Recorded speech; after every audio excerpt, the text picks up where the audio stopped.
will hear a number of different recordings, and you will have to answer questions on what you hear. There will be time for you to read the instructions and questions, and you will have a chance to check your work.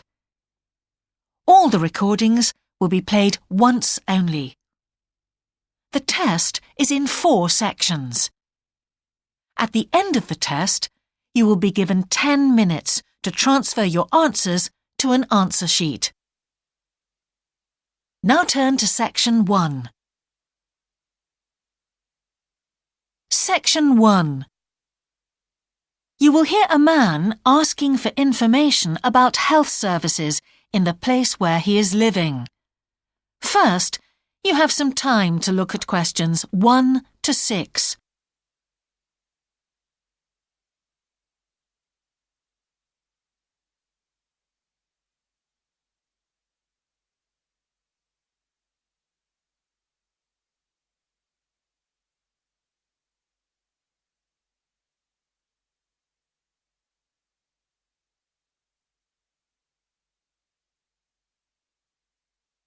You will see that there is an example that has been done for you.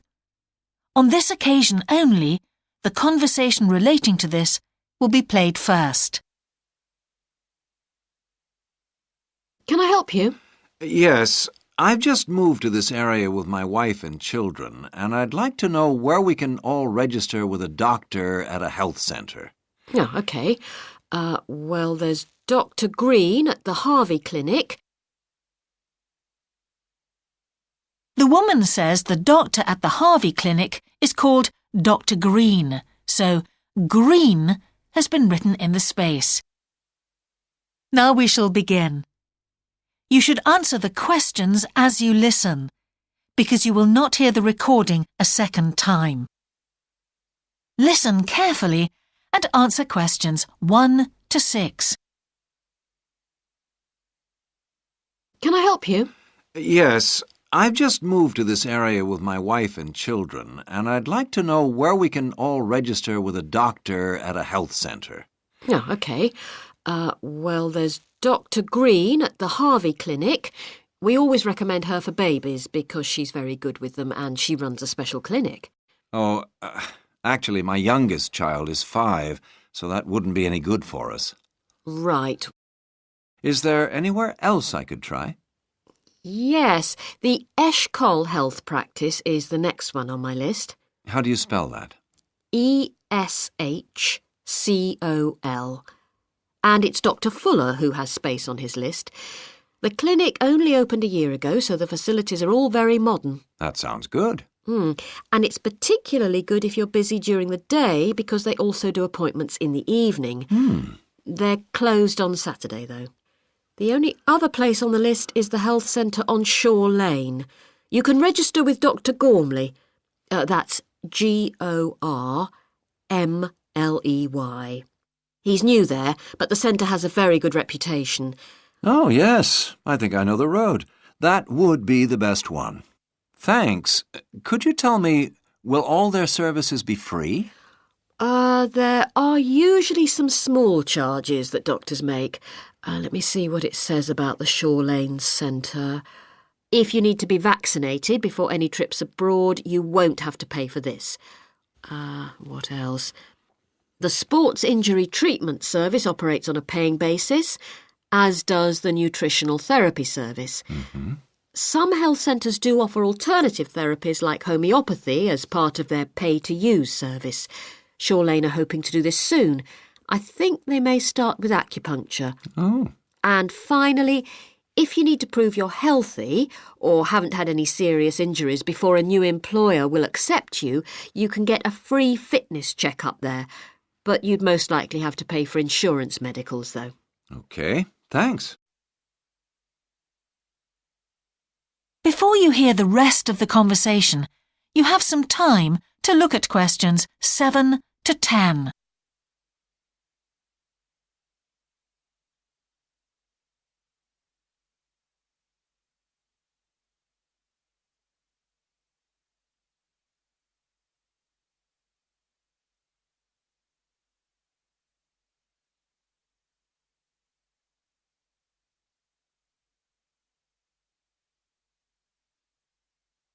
Now listen and answer questions 7 to 10. You might also be interested to know the centre is running a pilot scheme of talks for patients. I've got the list here. Actually, they look very interesting. What sort of things? Well, the first one's about giving up smoking. It's next week, the 25th of February at 7 p.m, and that's in room 4. It says the talk will stress the health benefits, particularly for people with asthma or heart disease. That sounds very interesting. There's also a talk for families with children. It's on healthy eating and takes place on the 1st of March at 5 o'clock. Will that be at the health centre? Actually, it's at the primary school on Shore Lane. I imagine they're inviting the parents of pupils there. It says here, all welcome. I might go to that if I have time. There's a couple of other talks. One giving advice about how to avoid injuries while doing exercise. It's on the 9th of March. Oh, it's a late afternoon talk at 4:30. And it'll be in room 6. It also says the talk is suitable for all ages. And finally, there's a talk called Stress Management, which is on the... That is the end of section 1. You now have half a minute to check your answers.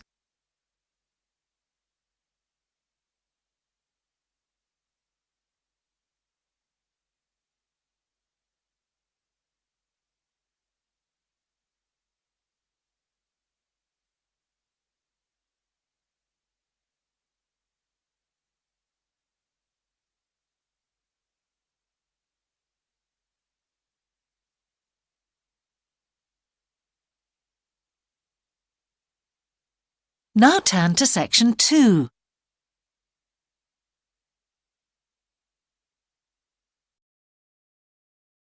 Section 2. You will hear a man who owns a holiday home talking on the phone to a woman who is staying there. First, you have some time to look at questions 11 to 13.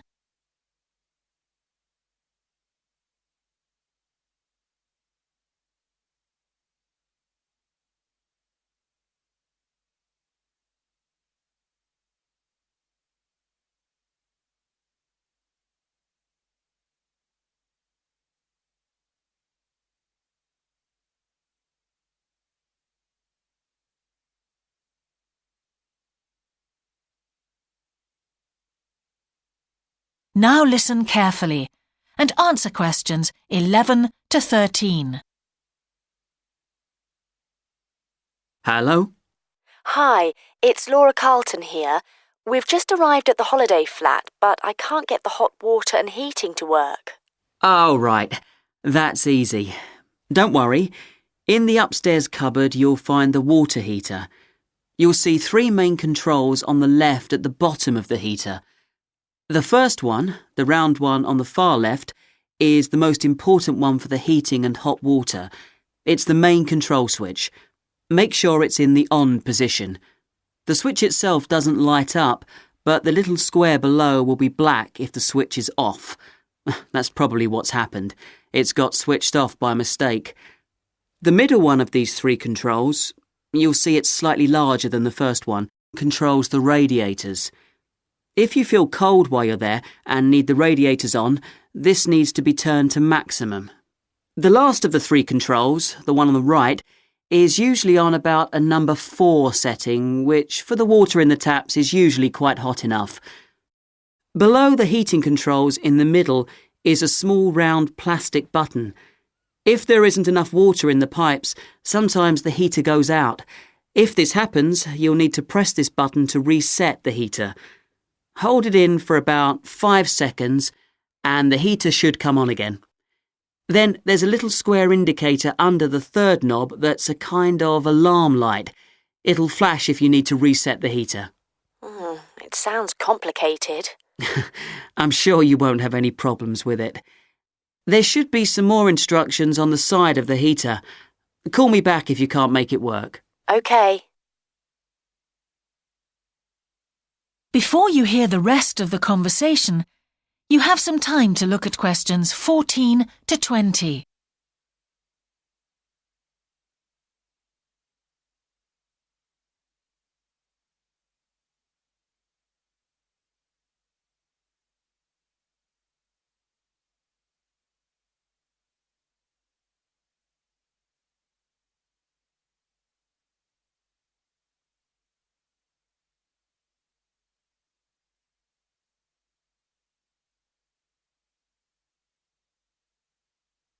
Now listen and answer questions 14 to 20. While you're on the phone, we haven't managed to find a few things we need, like extra pillows for the beds and some washing powder. Is there any here? Pillows, yes. If you look in the cupboard, the large white one upstairs, to the left of the bathroom door, there should be 4 or 5 on the top shelf. And if you want to do some washing, there's some powder for that, probably by the back door. There's a kind of shelf there above the sink. In fact, I'm sure there's some there in a large blue box. You need about half a cupful for each wash. Oh, and that reminds me. The spare key to the back door is hanging on a hook on the wall by the sitting room window. Please make sure to put it back when you've used it. The previous guest lost it in the garden and I had to get another one made. And if you have any trouble with the lamps, you'll find some spare bulbs in a large cardboard box. It's on top of the washing machine with all kinds of useful things in it. Oh, and another thing I forgot to mention when we last spoke. Yes? I've left you a local map so you'll be able to find your way around easily. It shows the whole area. I put it in the top drawer of the chest under the TV in your bedroom. There's a whole file of local information in there too. Thanks. What about visiting the town? Can you give us any advice? Yes. You'll need to take the car. It's too far to walk from the flat, really. You have to pay to leave your car in all the car parks now, I'm afraid. I like the one that's by the station best, and you can walk to the town centre from there in 5 minutes. That's where all the best restaurants are. But if you want a takeaway, the Italian one does really good pasta and pizzas. Call 732281 for that one, or 766119 for the Chinese. They're both good, and they'll both deliver to the flat. As for places to visit, yes, do go and see the Railway Museum. The exhibition is small, but really good. It gets very crowded on Sundays, so I suggest you visit it on a quieter day, later in the week, but not on Thursdays, which is market day. You won't find anywhere to park, and it's also the only day of the week when they're not open. Anything else? Not for the moment. Thanks. That is the end of section 2. You now have half a minute to check your answers.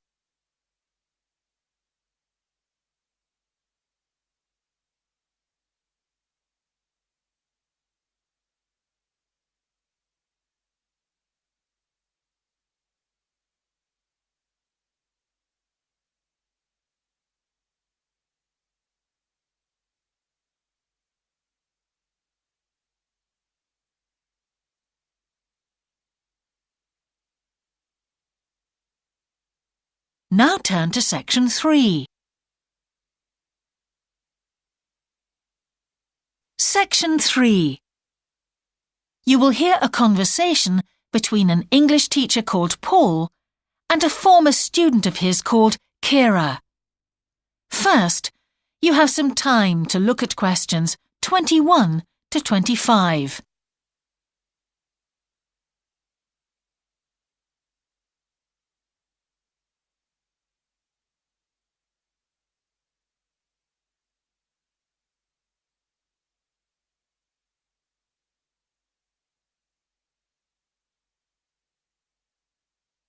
Now listen carefully and answer questions 21 to 25. Hello, Kira. How are you? Fine, thanks, Paul. How are you? Well, thanks. It's good to see you. It must be 12 months since you did our course. That's right. It's nice to come back and say hello. What course did you enroll in? Actually, I went straight into third-year pharmacy. They credited me with 2 years, which probably made it more difficult for me. On the other hand, you were lucky to be granted credits. Is that why you chose the course? Yes, and as I'd already finished a course in it in my country, I thought it would be easier if I studied something I already knew. I didn't realize you went into third year. I thought you started in first year. No wonder it was so hard. And what do you think is one of the big differences between studying at a university here and studying in your country? Well, I found it very difficult to write assignments because I wasn't familiar with that aspect of the system here. The main problem is that the lectures expect you to be critical. That made me feel really terrible. I thought, how can I possibly do it? How can I comment on someone else's research when they probably spent 5 years doing it? I think a lot of people who come from overseas countries have similar problems. But after a while, it became easier for me. People expect you to have problems with the process of reading and writing, but in fact, it is more a question of altering your viewpoint towards academic study. How was the content of the lectures? Was it easy for you? I didn't really have many problems understanding lectures. The content was very similar to what I'd studied before. And what about the lecturers themselves? Are they essentially the same as lecturers in your country? Well, actually, no. Here they're much easier to approach. After every lecture, you can go and ask them something you didn't understand, or you can make an appointment and talk to them about anything in the course. Maybe you found them different because you're a more mature student now, whereas when you were studying in your country, you were younger and not so assertive. No, I don't think that's the difference. Most of the students here do it. In my faculty, they all seem to make appointments, usually to talk about something in the course that's worrying them, but sometimes just about something that might really interest them, something they might want to specialize in. The lecturers must set aside certain times every week when they're available for students. That's good to hear. Before you hear the rest of the conversation, you have some time to look at questions 26 to 30.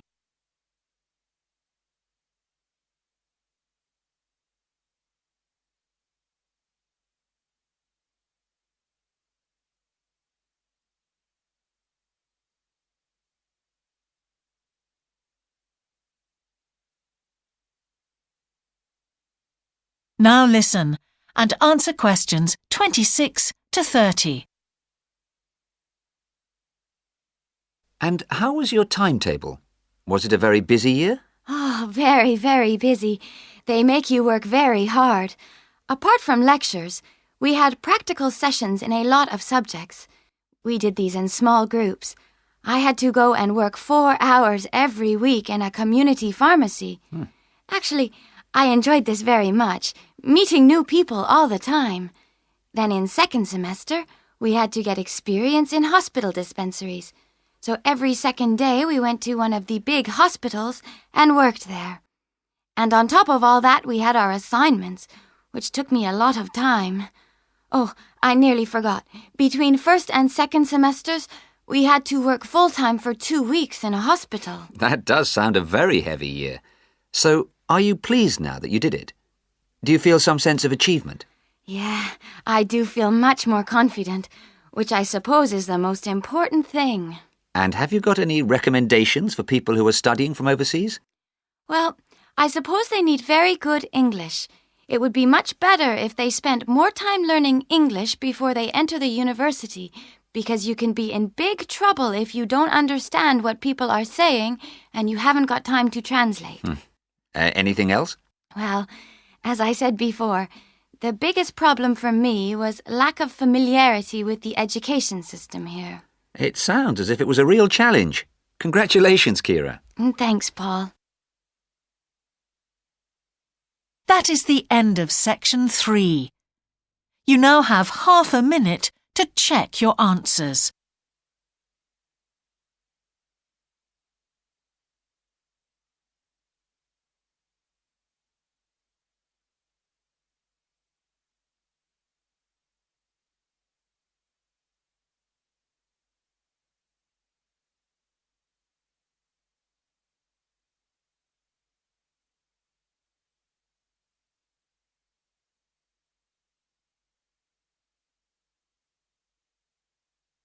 Now turn to Section 4.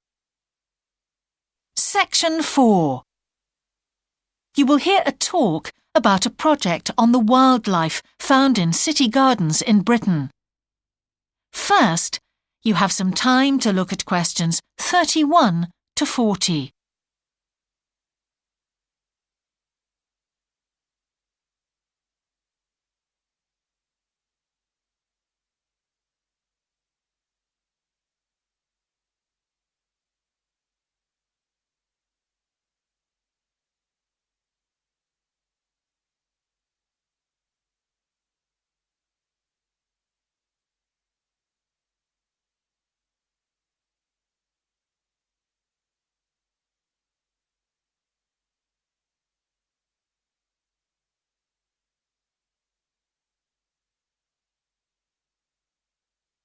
Now listen carefully and answer questions 31 to 40. Good morning. Today I'd like to present the findings of our Year 2 project on wildlife found in gardens throughout our city. I'll start by saying something about the background to the project, then talk a little bit about our research techniques, and then indicate some of our interim findings. First of all, how did we choose our topic? Well, there are 4 of us in the group, and one day, while we were discussing a possible focus, 2 of the group mentioned that they had seen yet more sparrowhawks, one of Britain's most interesting birds of prey, in their own city centre gardens, and wondered why they were turning up in these gardens in great numbers. We were all very engaged by the idea of why wild animals would choose to inhabit a city garden. Why is it so popular with wildlife when the countryside itself is becoming less so?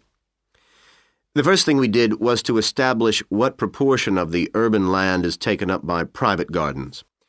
We estimated that it was about 1/5, and this was endorsed by looking at large-scale usage maps in the town land survey office, 24% to be precise.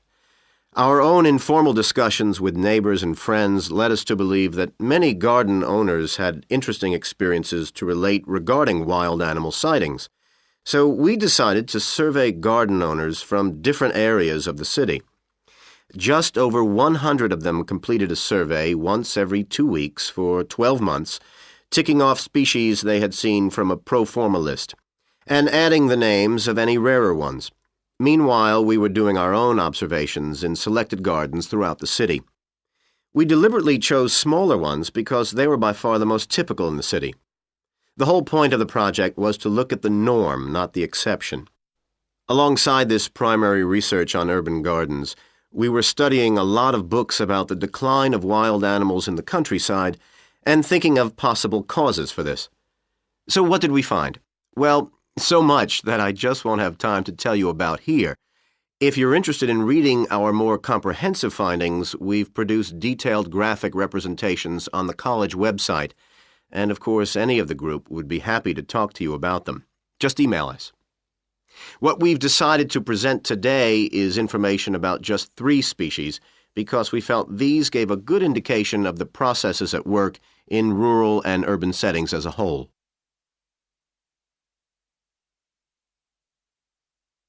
The first species to generate a lot of interesting information was frogs, and there was a clear pattern here. They proliferate where there is suitable water. Garden ponds are on the increase, rural ponds are disappearing, leading to massive migration to the towns. Hedgehogs are also finding it easier to live in urban areas, this time because their predators are not finding it quite so attractive to leave their rural environment, so hedgehogs have a better survival rate in cities. We had lots of sightings, so all in all we had no difficulties with our efforts to count their numbers precisely. Our final species is the finest of bird singers, the song thrush. On the decline in the countryside, they are experiencing a resurgence in urban gardens because these days gardeners are buying lots of different plants, which means there's an extensive range of seeds around, which is what they feed on. Another factor is the provision of nesting places, which is actually better in gardens than the countryside. Hard to believe it, but it's true. Incidentally, we discovered that a massive new survey on song thrushes is about to be launched, so you should keep an eye open for that. Now, I'd be happy to answer any questions you may have. That is the end of section 4. You now have half a minute to check your answers.